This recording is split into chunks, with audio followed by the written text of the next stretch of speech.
much for coming tonight. It means a lot to me. I chose to screen this first public screening in the whole world here today, not Australia, but I chose Toronto, and I'll tell you why. Yeah. Woo! This is my second home. It is my home.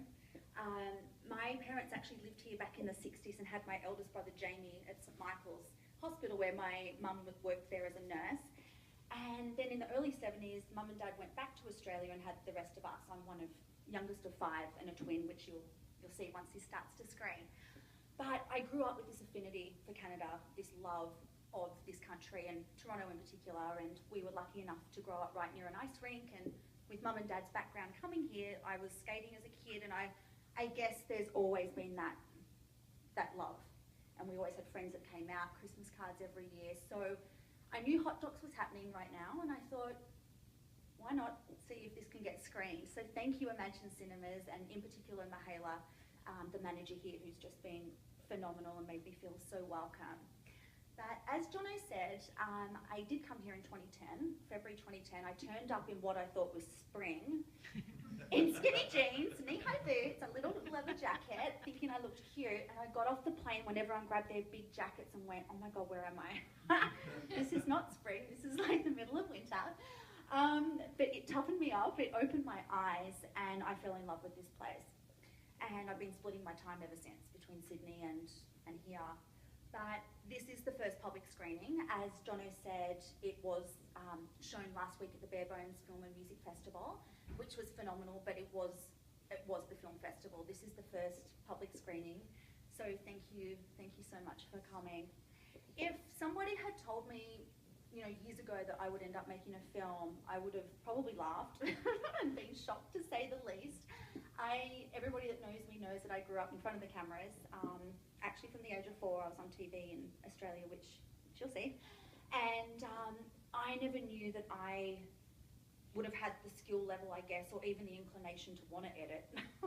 It sounded painful even just thinking about it. But I never thought that I would be making film. I used to audition for you guys and was hosting other people's shows and acting in other people's productions. But in February 2016, a really good girlfriend of mine, Angelena from high school, said to me, I had just delivered a public speech the day prior at a women's rights event for 1 Billion Rising, and she was there, and she said, Angelena, you have to tell your story. You should just make a short film or something, and people need to know that you've been through some crazy shit and how you've triumphed over adversity and what you're doing now to stand up for women and girls and, well, basic human rights, really. It's not just for women, it's for all of us. And I said to her, gosh, I mean, I don't know about that. And honestly, it was terrifying to think that I was going to be so transparent and share what I've been through. But I thought about it over the next couple of weeks, and I thought, well, I was already producing my own online show called Harder Than Matter, and I was putting together clips, and okay, it was low budget and my editing skills weren't that great. But I was loving it, and I really felt like it was more about the content and the message. I was going to community events, letting real people be heard, all ages, all ethnicities, religious backgrounds. It didn't matter for me. I thought we're all the same, we're all here on this planet, let's all be heard. And as that sort of progressed, I thought to myself, well, hey, how hard could a short film be? Well, anyway, 2 years full-time later, I finished this 82-minute feature film, which is winning awards, as Jono said. Thank you. I just would never have foreseen any of this happening, but I'm so glad that I have told my story. I'm glad that I am being heard, and it's not just for me. It's actually for everyone else who's ever been silenced, who's ever been abused, who's ever been discriminated against, and experienced injustice of any sort. So my message is one of peace, love, and unity through my music, through my life experience. And I hope that this is the point in time in history where things change. I hope this is it. I hope in our generation we can just say enough is enough, and let's just start treating each other with kindness, respect, and letting everybody be themselves, really. So thanks to Jono and Norm Lem, who are here, and everybody from Rogers who actually took a chance on me and trusted me to host the FIFA World Cup show in 2010. That was definitely a pivotal moment in my career, and I don't know if I've ever thanked you enough, but thank you so much, guys, for that moment, because that was probably the time when my modelling career was transitioning into television, hosting, and using my voice rather than just the physical exterior. And I realised how much I loved hosting. I took it very seriously. I learnt my lines for days and really wanted to do the best job that I could to represent your company, Rogers. So thank you very much, and I'm honoured that you're here and that you're going to help moderate the Q&A, Jono. Thank you. And I think that moment has been instrumental in me wanting to create my own show, Heart of the Matter, which will morph into my sequel, which I'm trying to keep on the down low. But yeah, there is going to be a sequel. I've already started. I guess there's no rest for the wicked. But anyway, without further ado, let's just get the show on the road. Thank you again for coming, and I hope you enjoy my journey. Thanks, guys. Well, like any project, you think you're finished. I was still editing up until about 6 weeks ago. I went back with the fine-tooth comb to just make sure that everything was how I wanted it to be, and I think my editing ability has got better over the years as well. So I just went back to have a look, and oh my God, I was up to 3 a.m. for a lot of nights. I also rewrote, well, okay, the short answer is 2 years. 2 years. But I rewrote a couple of the chapters, particularly the one about coming back from Toronto to Melbourne in 2012. It has been, it's hard for me to talk about Eric's passing. I still get upset. But the Melbourne experience was something else.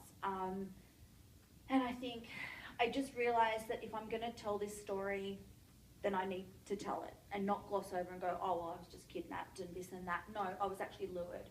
So I really had that moment, when are we now, April? I'd say it was probably January, February, where I said to myself, you haven't actually told, like, you're still missing a couple of key elements, and people need to know that this was something that can happen to anybody, you know.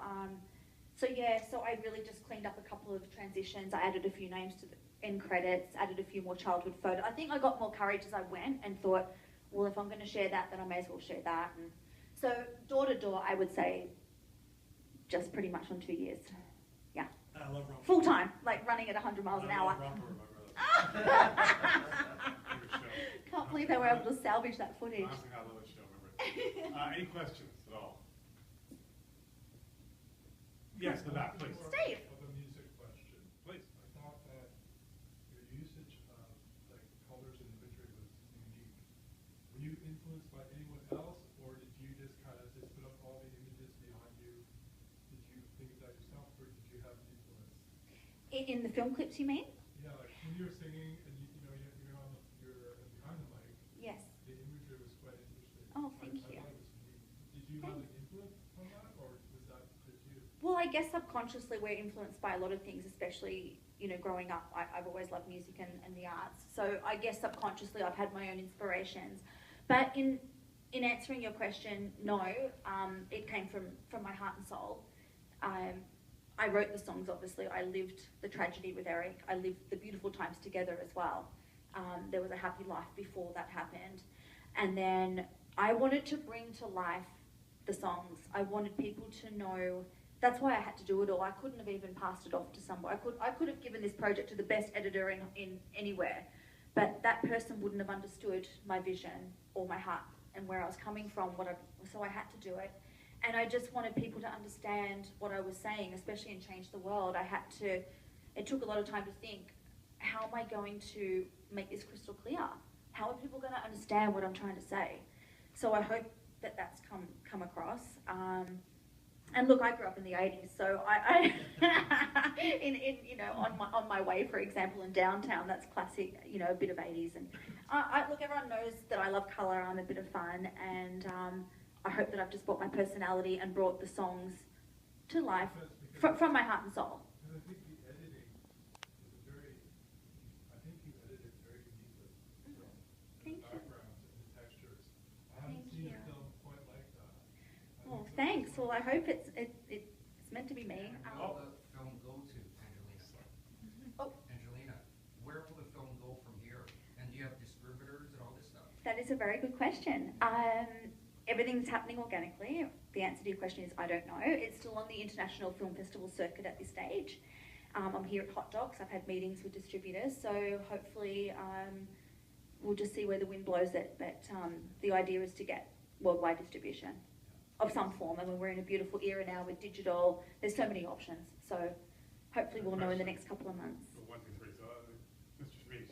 Hello. Hi. So obviously you live with the tragedy all the time for the last 11 years, 12 years. Compiling the movie and sitting down to edit it, how difficult is that to like sit down and spend all that time with this subject in front of you, or is it cathartic, or is it very difficult for you? It's interesting. I think when I watch it back, I smile in parts and I feel great in parts, and in other parts it's very difficult for me. It was just mixed emotions. I had to do this, like my spirit. I feel like I really had to do this for my own sanity as well. Put the pieces back together like a jigsaw puzzle. I got to step back and have a look at how awesome my life really has been. I've been very lucky, and how I've always been that happy-go-lucky, positive girl that's always been enthusiastic, and since I was little. So I'd forgotten, because I think when you go through tragedies, for myself anyway, it's easy to get stuck in that moment where that's all you can think about, and the background's gone, and you're just in this trying to get through day to day, especially when you've got post-traumatic stress disorder like I did after 2012. Every day just seems to go on forever, and you don't think you're ever going to get out, but you can't see behind you anymore. You've lost that joy and that enthusiasm for life. But making the film, yes, it was very difficult. It was like writing the songs. I mean, I'd written them, but I couldn't sing them without crying. It's taken 10 years for me to actually be able to share them, and now I feel so much joy when I do. And I'm sure Eric would be very proud. But yeah, it's been a very difficult path. There's no question about that. But I feel like I'm in a really good place. And as I said in the film, I feel like I'm not just surviving now. I feel like I'm thriving. Not to put an angle on this, but do you work in cooperation with any religious organizations? No, I don't. I mean, I grew up, I guess I was, a Christian, Church of England as a child. We were christened, but we were not practicing religious family by any stretch of the means of imagination. I went to a normal state public school. But then when I was going into high school with my twin and I, Mum and Dad decided that we would go off to Catholic high schools, and they were going to separate us in girls and boys high schools, which, much to our dismay. Anyway, they won, we lost. We went off on our own path for 4 years, and then we ended up coming back together and did year 11. I don't know what you guys call that here, but the 5th year of high school. What is that?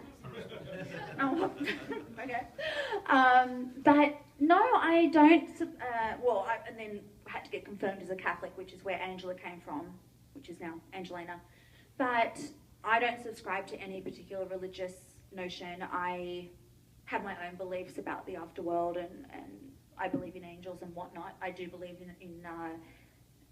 I like to think that there's something after here, and that there's a higher power, whatever that is. But my belief is that we're here to be kind and leave the world, tread lightly, and leave this world a better place than we found it. But I don't come under any specific box. Yeah. The last question, go ahead. Okay, cool. Well, I think it's a good last question.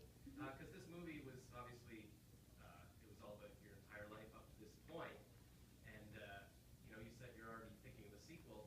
What could that possibly, are you imagining what the future will be for you? Or can you give us a teaser of what you think will be the next step, the next movie you're working on?